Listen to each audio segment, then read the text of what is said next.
Sejam muito bem-vindos. Está aberta mais uma sessão das Novas Crónicas da Idade Média, terceira temporada. Eduardo Oliveira e Silva, Luís Marinho hoje à distância, Luís Marques e Rui Pego. A guerra tem dominado a atualidade nos últimos dias, já lá iremos. Morreu Lobo Antunes, António Lobo Antunes, esta quinta-feira 5, escritor e médico, tinha 83 anos, acrescentou valor aos jornais com as suas crónicas. Fica um Nobel por atribuir, certamente. Luís Marinho, talvez, estás à distância? Sim, sem dúvida. Eu fui um leitor assíduo do António Lobo Antunes até determinada fase. Confesso que a última fase já me foi mais difícil de acompanhar.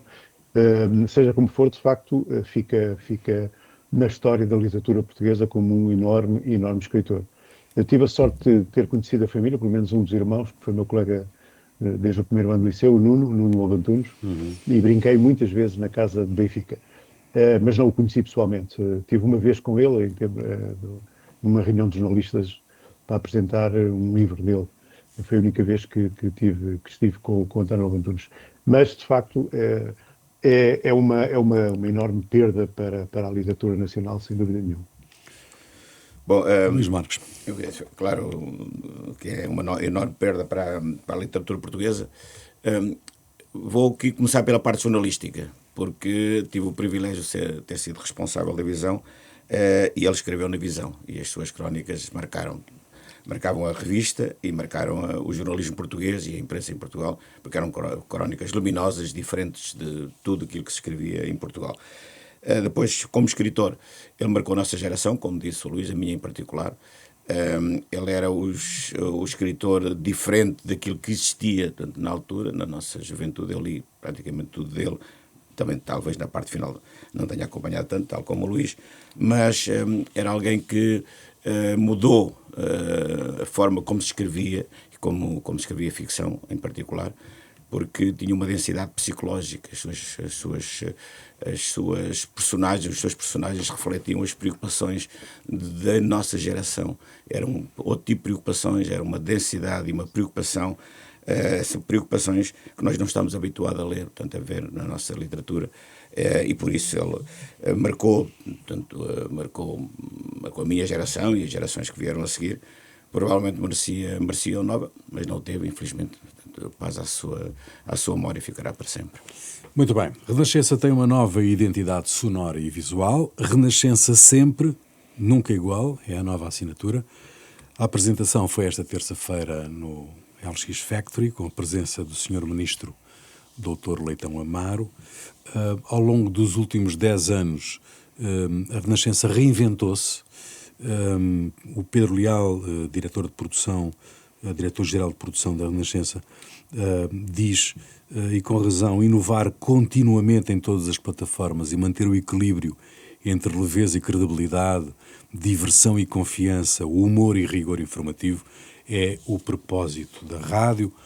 Hoje a Renascença, diz ele também, é mais leve, mais divertida, mais irreverente, mais próxima, interativa, e depois diz uma coisa que eu sublinho, e sempre livre. E esta é que é justamente o grande património, não é? Sempre livre. Acho que acrescentamos podemos nós acrescentar, sempre livre. Sim, é verdade, e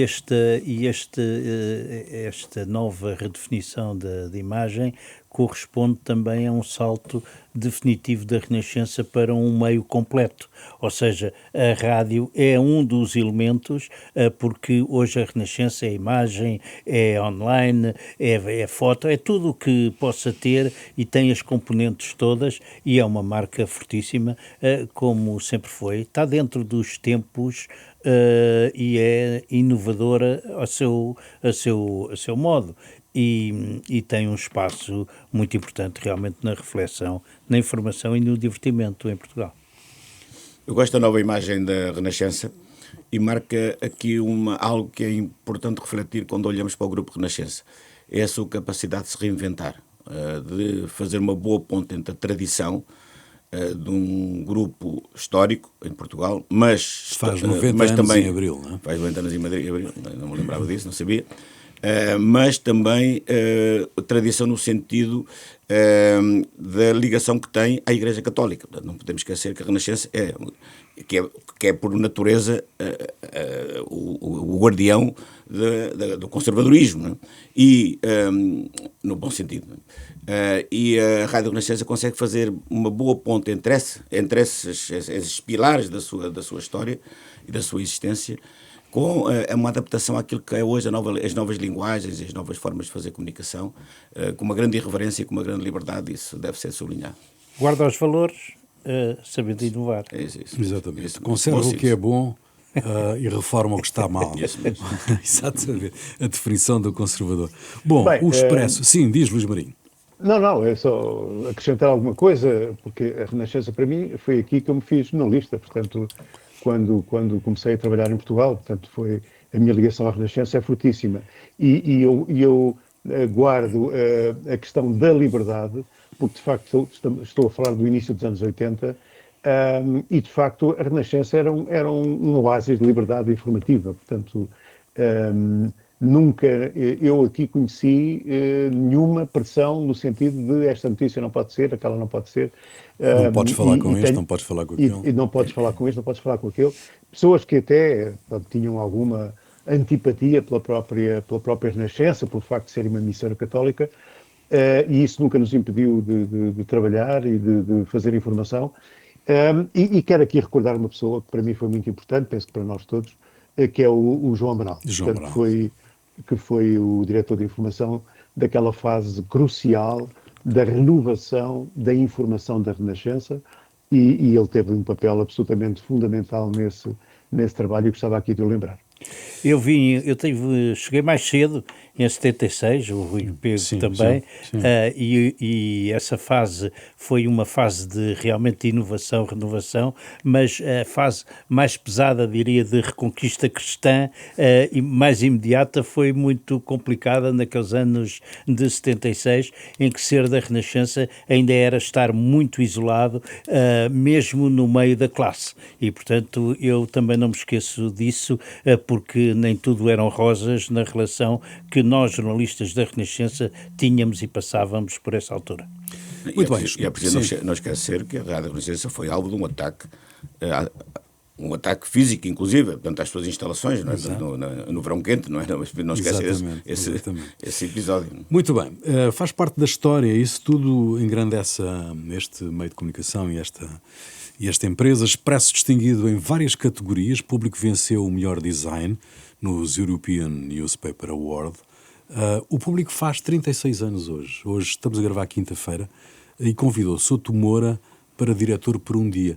E a capa do público de hoje acho que é maravilhosa, que são desenhos de crianças, de casas, não é?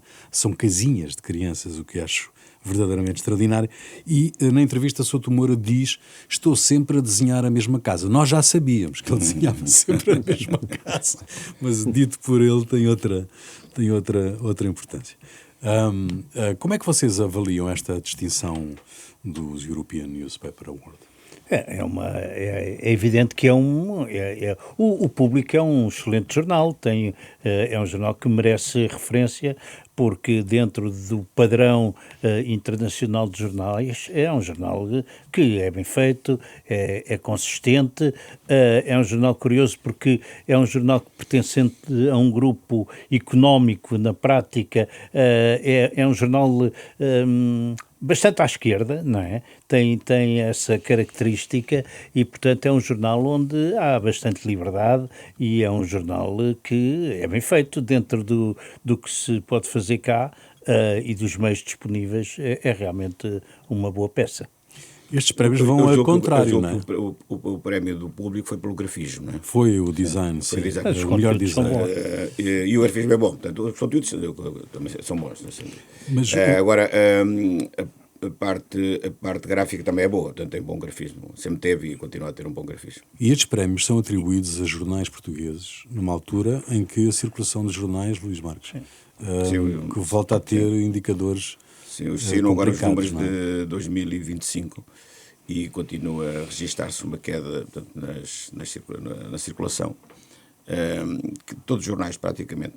O Correio da Manhã baixou, o Expresso baixou, os outros jornais baixaram todos. a parte boa é que tanto o Expresso como o Público, em particular, se conseguem sustentar com as boas vendas online, as vendas, as assinaturas.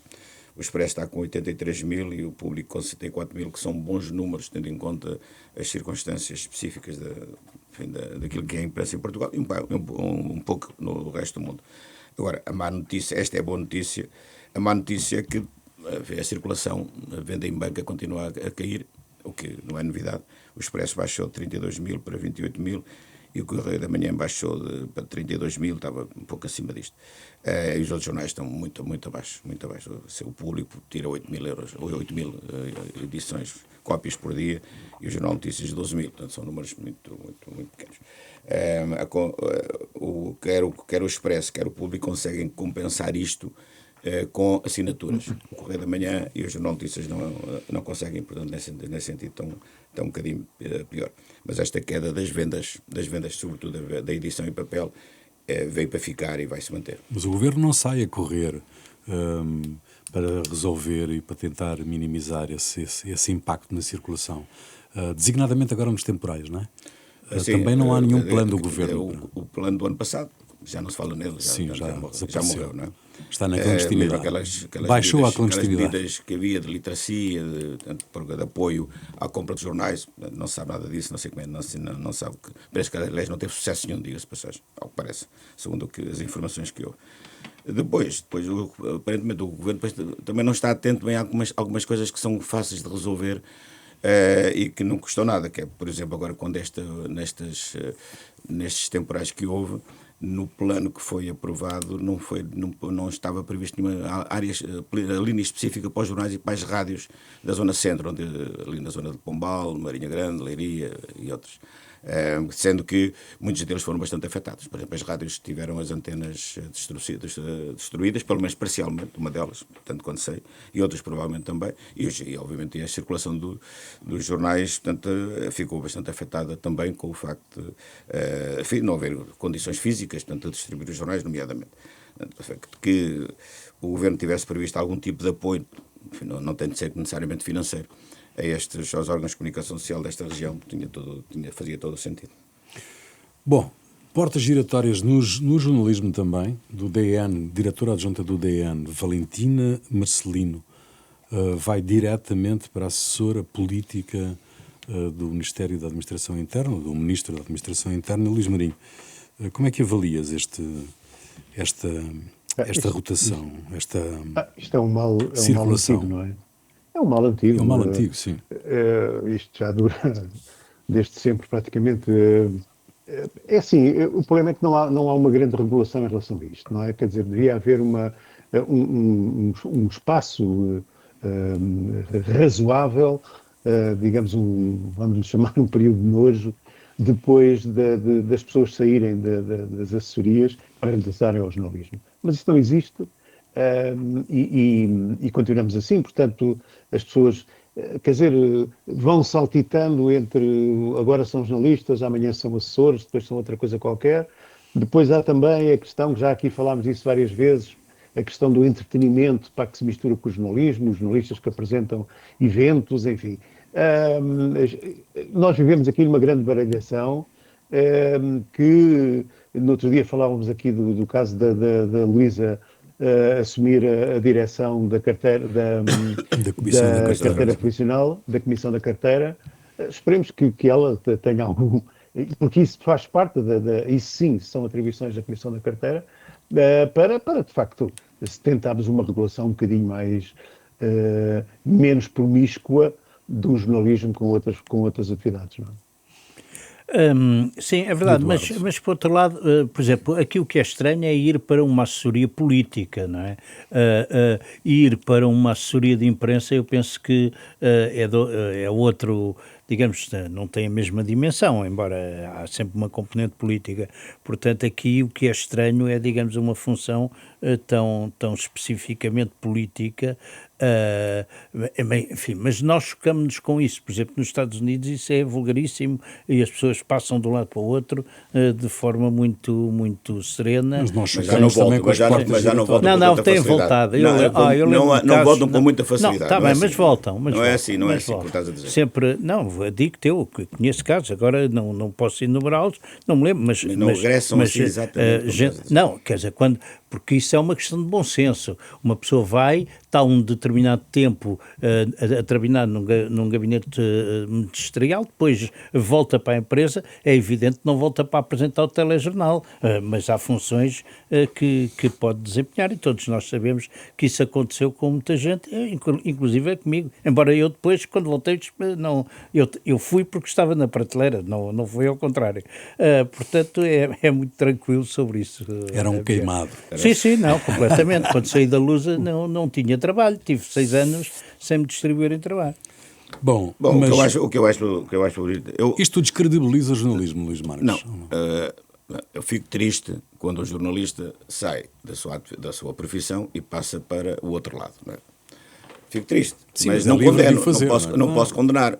Fico triste porque é a nossa profissão que fica mais pobre, não é? Fica mais fragilizada e que dá aso a interpretações dúbias sobre o comportamento e sobre a seriedade do jornalismo. Fico triste por isso. Não fico triste pelas pessoas, as pessoas têm direito a sair e seguir as suas vidas, naturalmente. E até mudar de profissão. Claro, com certeza, isso aí não há limitações nenhuma. Quem quiser sair, sai. Eu fico triste como jornalista.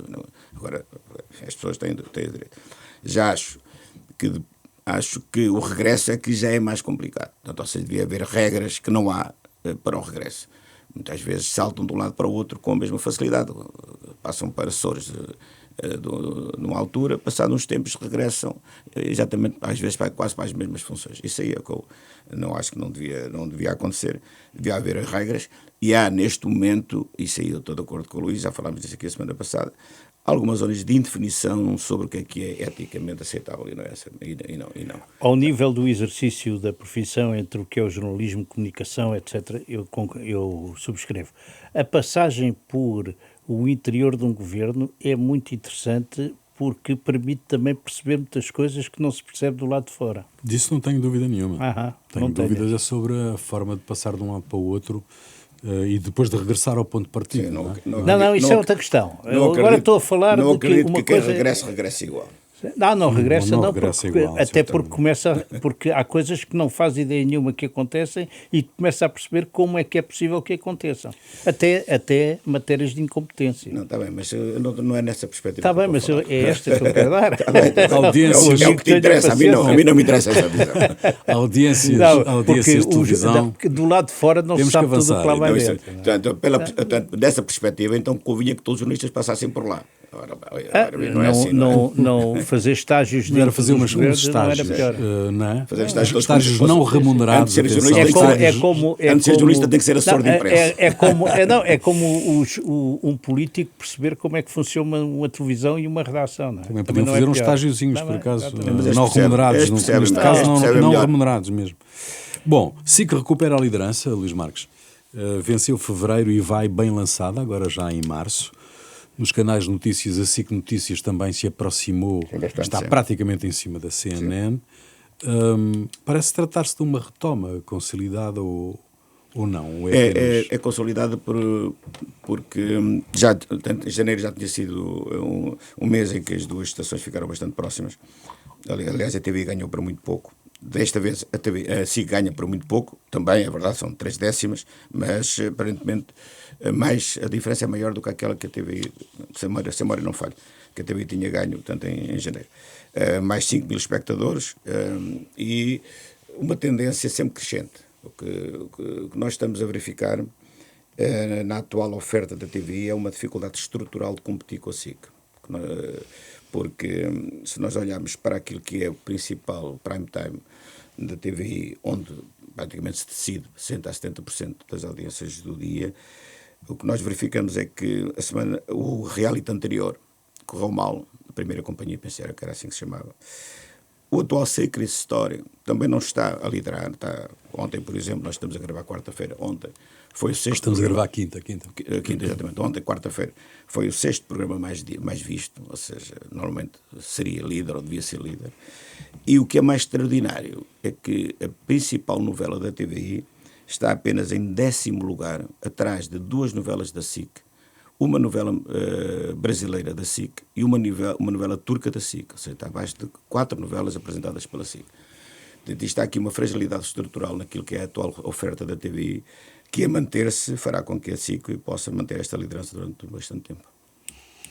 E isto é bom para a SIC, naturalmente, numa altura ainda por cima desta mudança, de transformação acionista. É uma boa notícia para a SIC. Apresentou hoje, aliás, quinta-feira, os seus resultados, que são, enfim, são bastante aceitáveis, não são maus. Bom, esta decisão do negócio da Paramount comprar a Warner com a saída da Netflix pode ter algum impacto em Portugal? Na CNN, por exemplo, na CNN portuguesa, já que a Paramount passa a deter a CNN internacional? Não sei, enfim, veremos os efeitos a prazo de uma situação dessas. Enfim, é preciso fazer notar que a família que compra da Paramount, que vai tomar conta da Warner, é uma família bastante amiga e afeta ao Presidente Trump. E o Presidente Trump é um inimigo declarado da CNN. E, portanto, a CNN é capaz, enfim, de sofrer algum impacto nos Estados Unidos e, por tabela, nas suas relações e ramificações internacionais. Sendo que, não tanto quanto sei, não sou um grande especialista nisso, mas a CNN, as parcerias da CNN no mundo não têm sido, enfim, de grande sucesso. No Brasil acabou por fechar e tal. Portanto, é possível que haja aqui algum impacto. A CNN em Portugal é uma boa marca, tem prestígio, mas eventualmente pode haver modificações. Eu admito que sim, não dou por certo, mas admito. Bom, deixa-me, antes de irmos para a guerra... Gostava de dar aqui uma nota sobre isto também. Diz. Não, é simples. O Eduardo levantou aqui esta questão da ligação do dono, do indivíduo, portanto, que faz esta operação, que é o David Ellison, que é filho do dono da Oracle, que é uma das maiores empresas de informáticas do mundo e um dos homens mais ricos do mundo. Aliás, ele garantiu o financiamento para a compra da Paramount. 110 mil milhões de dólares. Sim, garantidos por ele. Portanto, ou seja, é um homem bastante rico. Este grupo é um grupo próximo, tanto o filho como o pai, próximos do Trump. Mas há aqui uma coisa engraçada, que é o seguinte, uma nota que vale a pena destacar. Há aqui uma estratégia de afirmação nesta esfera mediática, portanto, do movimento MAGA, não é? Do movimento da direita americana, que se concretiza nesta operação, embora, enfim, provavelmente também teve aqui alguns apoios políticos, não é? Seguramente que houve, mas que também tem outras ramificações um pouco por todo o mundo, não é só cá. Uma nota interessante. Teve em Portugal recentemente, a semana passada, ou há dias, um deputado americano, um congressista americano chamado David Nunes, que é descendente de portugueses, que teve uma reunião com o ministro Leitão Amaro. E o que é interessante é que foi destacado o facto desse David Nunes ser um homem próximo do Trump, e efetivamente, mas a imprensa não destacou o facto do Sr. David Nunes também ser um homem próximo da Fox. Fox News. O que quer dizer que, eventualmente, se calhar o David Nunes também anda aí, portanto, à procura de outros investimentos. E vale a pena destacar. Vale a pena registarmos isto para perceber o que é que se pode vir a passar no futuro. Eles andem aí, não é? Bom, vamos à guerra. A Renascença apanhou José Moreira, treinador adjunto do Chador Malou Ardakan, em fuga à guerra do Irão. O relato é impressivo. Um furo jornalístico do José Pedro Frazão. Chapeau. Disponibilidade está disponível em rr.pt, vale a pena ouvir. Há mais uma guerra no Médio Oriente, Luís Marinho, mas há aqui uma outra guerra por trás desta guerra militar, que é a guerra da informação, não é? Sim, quer dizer, nós sabemos que a informação é cada vez mais, foi sempre, não é? Mas é hoje cada vez mais decisiva nas guerras também, não é? Aquela velha frase a primeira vítima da guerra é a verdade. É verdade. Continua a ser sempre atual, não é? É evidente. O que tem acontecido, mais uma vez, é nós... Cada vez que aparece qualquer notícia um bocadinho mais espetacular, é preciso logo ir a correr fazer a verificação, porque já começamos a receber todos os dias notícias falsas, não é? De um lado e do outro, mas, portanto, coisas que muitas delas são bastante credíveis.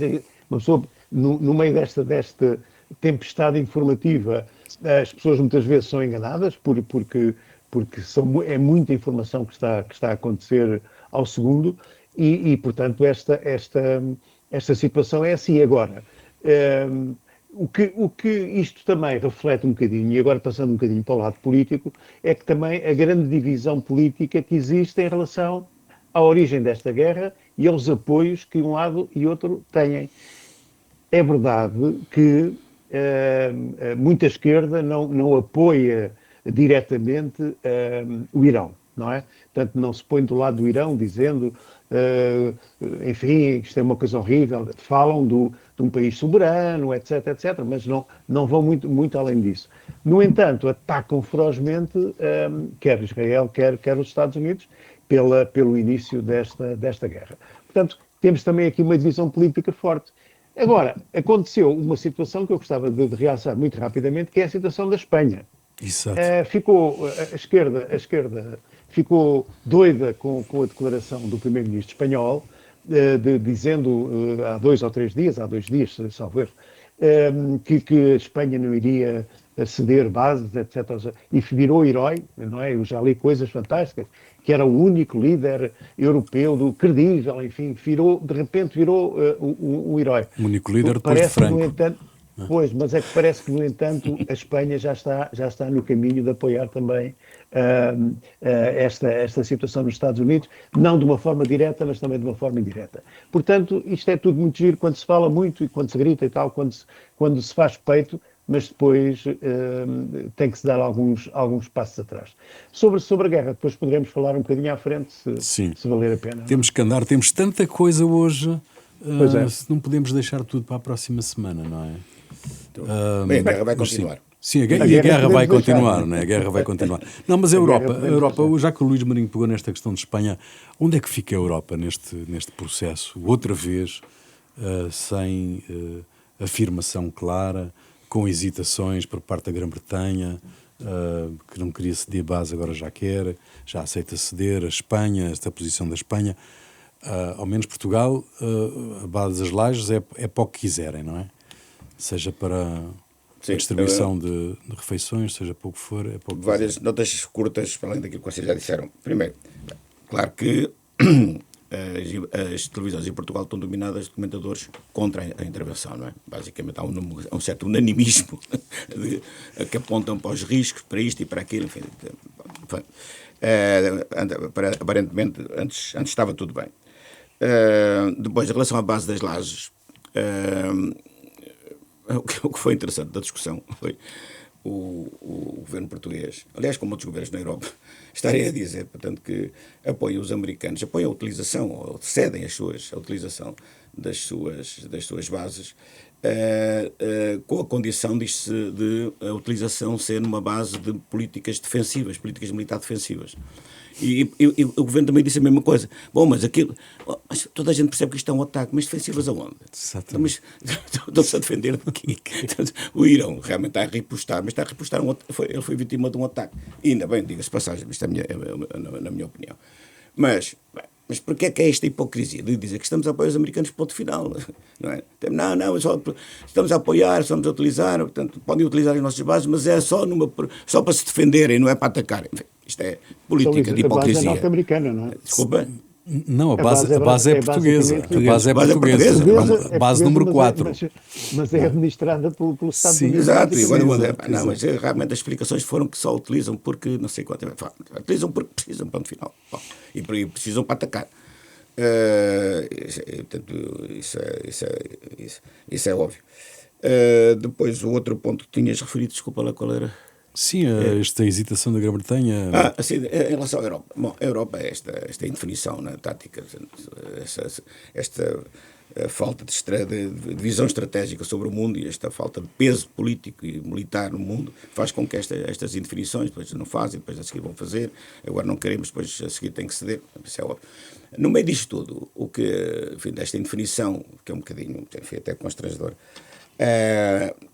há que destacar a posição do Macron. Essa é que foi interessante, porque mandou o porta-aviões. De repente o Macron, que só tem um porta-aviões, que tem meia dúzia de ogivas nucleares, portanto não pesa nada do ponto de vista, praticamente nada do ponto de vista, portanto, do poder nuclear à escala mundial, deslocou-se, fez uma encenação, não sei se repararam, ele deslocou-se para a base onde estava o submarino nuclear, fez uma grande operação do ponto de vista até logística, de fazer uma conferência de imprensa ali com o submarino atrás, para apresentar uma nova política nuclear para a Europa. No fundo, basicamente, o que pela ele vai primeira dizer vez também, é que, no caso dos franceses, não é? É que, de repente, a Europa vai definir uma espécie de escudo nuclear para a Europa. O que é um bocado estranho, porque uma Europa em que tu tens os principais países militares, ou económicos e militares, que é a França, a Alemanha e a Espanha, não se entendem para a construção de um caça. E agora vão se entender para a definição de um escudo militar sobre o comando francês, muito pouco provável. Bom, isto para dizer que, infelizmente, a Europa, em vez de ter políticas que sejam políticas claras e que facilmente compreensíveis, continua numa indefinição que é má. Não passa nada, não é? Não, eu vou ser um bocadinho mais preciso numa coisa. Quer dizer, há um ataque israelo-americano contra um país que matou 40 mil jovens e contestatários há muito pouco tempo. E, portanto, eu não vou verter uma lágrima, nem ficar com estes complexos disto ou daquilo. Ainda bem que atacaram, ainda bem que foi agora, e espero que o regime se desfaça. E é pena que não possam e não consigam entrar no terreno para acabar com o regime que não começou agora, começou em 1979 a aterrorizar o mundo, que é o patrocinador do terrorismo em todo o mundo, e toda a gente o sabe. É evidente que é pena que nós sabemos que o Trump é um tipo inconstante, mas o Irão é efetivamente uma ameaça. E relativamente ao governo português, e sobretudo ao Partido Socialista, que manda umas cartas e tal, eu não vejo em televisão, porque há 8 dias que estão jornalistas portugueses à porta da base das Lajes a dizer que aterraram 2 aviões, partiram mais 3 e não sei o quê, e portanto depois de repente o José Luís Carneiro mandou uma carta porque não sei o quê, porque então, estava na cara, aquilo estava a acontecer e portanto até podia ter posto, era uma moção de censura ao governo por qualquer motivo, não é? Relativamente ao conflito, é evidente que isto é perigoso, mas vê-se a natureza do regime iraniano que ataca os seus próprios vizinhos porque para eles são inimigos, os sunitas são inimigos, não haja dúvida. Portanto, é lamentável, é triste, mas este regime iraniano é do mais sanguinário. E já agora, os paquistaneses estão à pancada com o regime afegão e espero, embora não seja o regime que se recomenda, o paquistanês, que consiga pelo menos minorar aquilo que se passa no Afeganistão. Temos muito tempo pela frente, está bem, mas já agora 4 a 5 semanas, não, diz em vez de andar naquela Trump, semântica teorética sobre a Europa é o que é, tem 27 países, dificilmente vamos chegar a consensos para além daquilo. Eu concordo com o Luís, o Macron fez uma figura um bocado... despachou um porta-aviões e ensinou uma coisa com o submarino nuclear. E ao contrário do americano, este é capaz de variar. Bom, o outro estava avariado. O Eduardo pôs a sua posição de forma clara. Sim. Claro. Eu quero que fique claro também da minha parte que eu, quando disse há um bocado, eu apoio totalmente esta intervenção. Independentemente das, enfim, um bocado das loucuras do Trump, de não saber, se calhar se deles próprios não terem um plano o que é que se vai passar a seguir, isso acredito que não tenham e ninguém se calhar consegue ter. A verdade é que este regime, tal como estava, era insustentável. E a questão é, quando nós defendemos, enfim, a ordem internacional, mas a ordem internacional é o quê? E comporta os direitos humanos. Quem tem violado a ordem internacional não tem sido o Irão, sistematicamente. Há 6 resoluções das Nações Unidas a condenar o Irão. A verdade é que as Nações Unidas não têm poder, efetivamente, para aplicar as suas próprias resoluções. Portanto, alguém tem que o fazer. E também não me consta que a Venezuela esteja pior do que estava.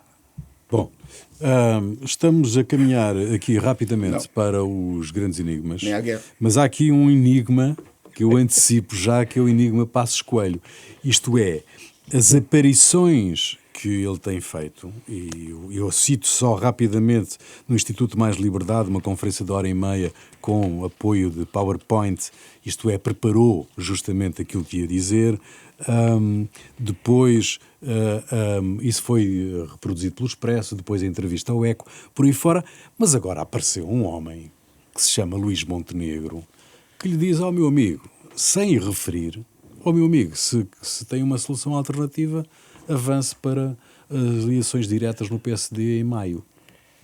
Não, isso aqui é...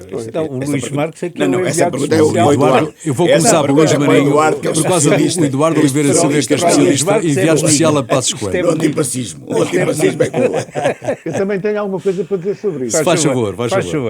Não, é que acho muito, por acaso, achei muito bem, eu próprio já tinha dito para mim, aliás, tínhamos falado disto a semana passada, até não foi o meu enigma, mas falámos disto. Ele que se defina, quer avançar, avance. Já tem um programa de governo e tudo, o que é que ele quer mais? Não é? Ele fez ali um programa de governo quando fez a última intervenção dele. Portanto, o homem que avance, que dê um abraço depois ao Ventura, que se entendam que vai ser uma espécie de saco de gatos, se algum dia eles se ligarem, e tenta avançar. Eu acho que é a única hipótese. Agora, deixe-se desta conversa de chacha, não é? Ai que vou, ai que não vou. Vá! Avance, maio. Agora fala o antifascista oficial. Antifascista oficial. Fala tu que és e depois fala o fascista. Pronto, eu assumo como fascista. O antifascista vai falar e a seguir o fascista, mas só temos 4 minutos. É assim. Não, eu acho que quem fez bem agora foi o Montenegro, pô-lo ao desafio e diz... Luís Marinho, finalmente não estamos sozinhos, não é? Meu caro amigo, avance, alguém que me conteste, que avance, e antecipou as eleições para maio.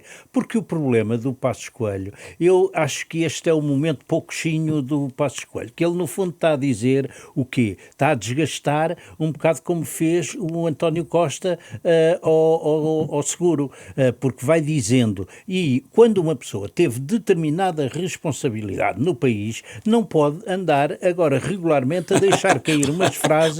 Olha o Cavaco a dizer do Santana Lopes o que disse. Não, mas o Cavaco não, disse que a boa moeda e a má moeda rebentou com ele, mandou com uma bomba atómica. Agora, isto é uma guerra de guerrilha, é uma coisa... Estás-me a dizer que o Passos Coelho parece, pode. Isto é política de Tupamar.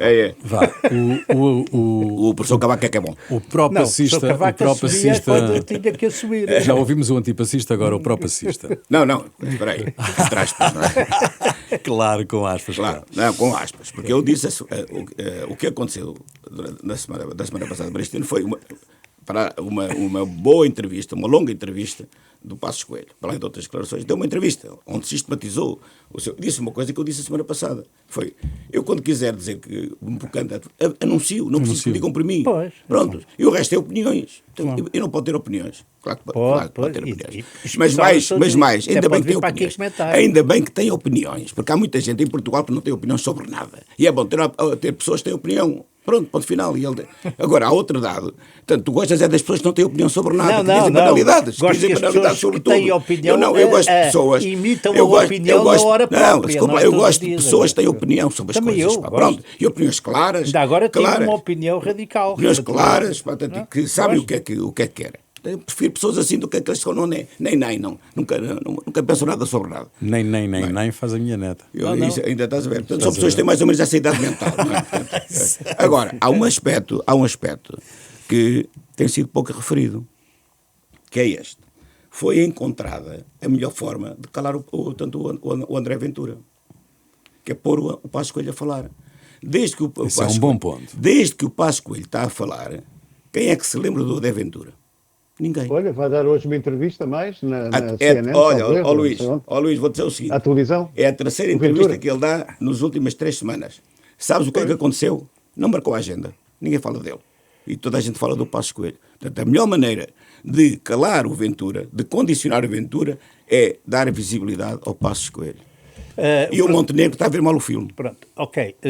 Eduardo. Nós veremos. Mas já agora, por falar, e uma pessoa esclarecida e que deu uma excelente entrevista foi o Durão Barroso ontem à Sim, RTP. eu vi, sim. Enfim, É eu verdade. acho que ficou ali definido.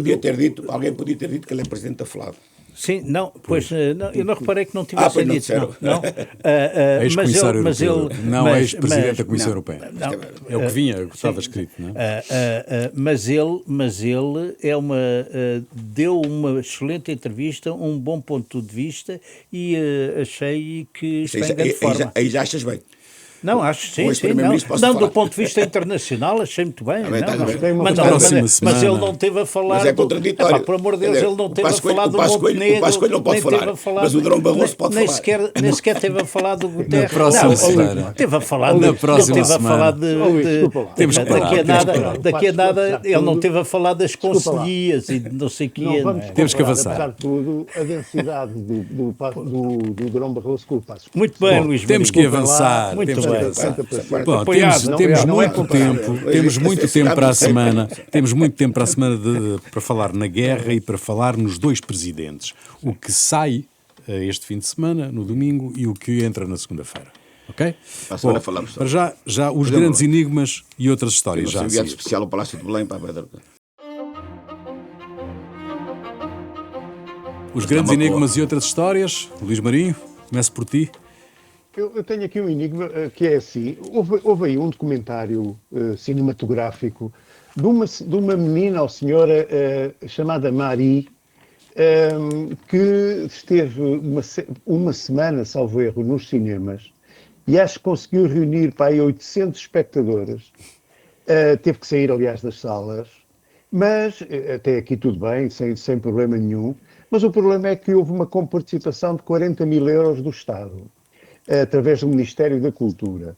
E eu gostava de saber, para quem não sabe, esta senhora é uma espécie de influenciadora e que já esteve em reality shows, pelo menos não esteve. Não vejo sinceramente qual seja o interesse da vida da senhora, mas o realizador lá saberá e tem toda a liberdade para isso. O problema é que eu gostava de saber quais são os critérios para avaliação da atribuição de financiamentos públicos a este tipo de documentários. Ok. A mesa, agora vai o meu. A mesa em que o Presidente recebe o Primeiro-Ministro parece demasiado pequena, perdida no meio da sala, quase ridícula mesmo. Acho que todos os portugueses, pelo menos uma vez, já se interrogaram sobre quem foi o pré-claro funcionário que arranjou semelhante artefacto para sentar à mesa dois altos responsáveis da nação. Será que o Doutor Seguro, este é o enigma, será que o Doutor Seguro vai mandar remover a mesinha? Era bem visto. Era bem visto, não é? Bem visto. Bom, o meu enigma. O Rui já aqui várias vezes referiu, penso que duas pelo menos, no facto do Sr. Farioli, treinador do Futebol Clube do Porto, falar inglês, sendo ele italiano. Sim. Eu não liguei muito, quer dizer, achei piada, mas não liguei muito porque não acompanho as conferências de imprensa do Sr. Farioli. Mas esta semana o Porto jogou com o Sporting e o Sporting ganhou como sempre, não é? Como seria normal, mais uma grande exibição. E depois estive atento à conferência de imprensa. Então vi uma coisa, no mínimo insólita, é que o Sr. Farioli ouve as perguntas em português, percebe perfeitamente as perguntas em português, porque não faz nenhum reparo, nem pede que repitam, portanto, percebe perfeitamente a pergunta, e depois responde em inglês, o que torna ainda mais insólita a questão, a situação que o Rui aqui trouxe. E que alguém no Porto tem que olhar para isto, ao menos põe um homem a falar italiano. Exatamente. Eu tenho dois enigmas pequenos, mas um tem a ver com reciclagem. Foi anunciado um programa de grande reciclagem em que uma pessoa mete um plástico e recebe um vale para depois descontar. Enfim, já não é inédito e é louvável, mas quando se olha para o chão em Portugal, vê-se milhões de beatas e não há uma multa que se saiba de mandar beatas para o chão. E uma beata leva 10 anos... Há uma lei, não se aplica e uma beata pode levar até 6 anos para ser destruída. Bom, mas eu agora queria dar os parabéns a alguém que na Marinha de Guerra Portuguesa conseguiu vender o Mondego à República Dominicana por 6 milhões de dólares. É uma pessoa que certamente tem um poder de convencimento notável, tirando o problema que para os militares que estavam lá a bordo e que tiveram aquele frenesim, enfim, aquele, não vou chamar motim, mas aquela indisposição com o almirante Gouveia e Mel, vai-se à prova. E, portanto, pode vir a ser um problema complicado. Vai-se à prova de que o barco... Deve ser a pessoa que vendeu... Será que chega lá? Deve ser a mesma pessoa que vendeu os Canadair para os ucranianos, que nunca lá chegaram. Exatamente. Não, pode ser a troco de viagens para a República Dominicana. Não sei. Eu acho que eles não vão pagar diretamente os 6 milhões. 6 milhões de dólares. Muito... Por aquilo... Muito 6 milhões de dólares... Não é mau. 6 milhões de dólares é sucata. Não, é a gloriosa Marinha da República Dominicana. Aquilo vai para a sucata. Os gajos devem ter um estaleiro para a sucata. Bom, termina aqui mais uma sessão das Novas Crónicas da Idade Média, um programa de Eduardo Oliveira e Silva, Luís Marinho, Luís Marques e Rui Pego, produção de Marina Duarte, desenho sonoro de António Fialho, cuidado técnico de António Centeno, imagem de Ricardo Fortunato. Novas Crónicas da Idade Média, domingo ao meio-dia, sempre que eu quiser, ao alcance de um clique. Até para a semana.